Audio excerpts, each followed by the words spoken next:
दिल्ली की प्रदूषित हवा आम लोगों को परेशान कर रही है। ये हाल दिल्ली का ही नहीं, उत्तर प्रदेश के तमाम इलाकों का भी है।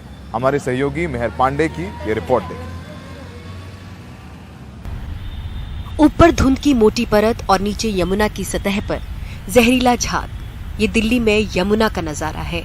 ये दरअसल पिछली और मौजूदा सरकारों की साझा पर्यावरणीय विफलता है।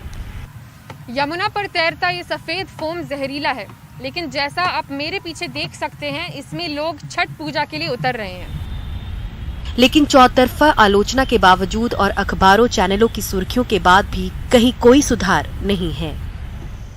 पराली जलाने के मामले बीते 11 दिनों में 42,000 के पार चले गए हैं। ये 2018 के बाद सबसे ज्यादा है। धुंध में इतना योगदान बड़ा है, लेकिन इस साल पंजाब में पराली को लेकर एक भी FIR नहीं है, जबकि 2 साल में 1700 से ज्यादा FIR हुई थी।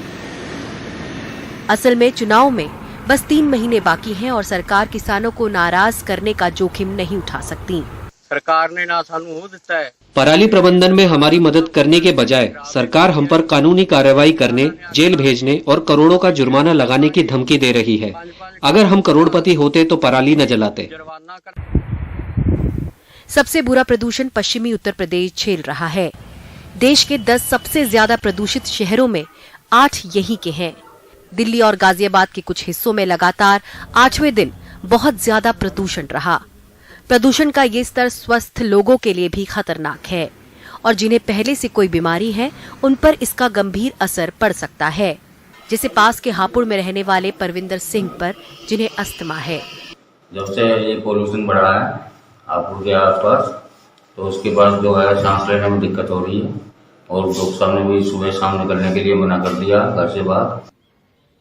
यूपी प्रदूषण बोर्ड के अधिकारी और डॉक्टर इसे दिवाली का असर बताते हैं। अभी ये दिवाली का त्योहार निकल के गया है, तो कुछ प्रदूषण तो बढ़ा ही है, उसमें ठंड भी बढ़ रही है, तो ये सांस के मरीजों की दिक्कत काफी बढ़ गई है। सांस के मरीजों का नंबर अस्पताल में बढ़ गया है, सांस फूलने वाले काफी मरीज आ रहे हैं। जो दिवाली के बाद जो इम्पैक्ट जो स्तर पहुंचा है, वो सब्सिडाइज धीरे धीरे नहीं हो रहा है। उसका रीजन एक क्लाइमेट की कंडीशंस हैं।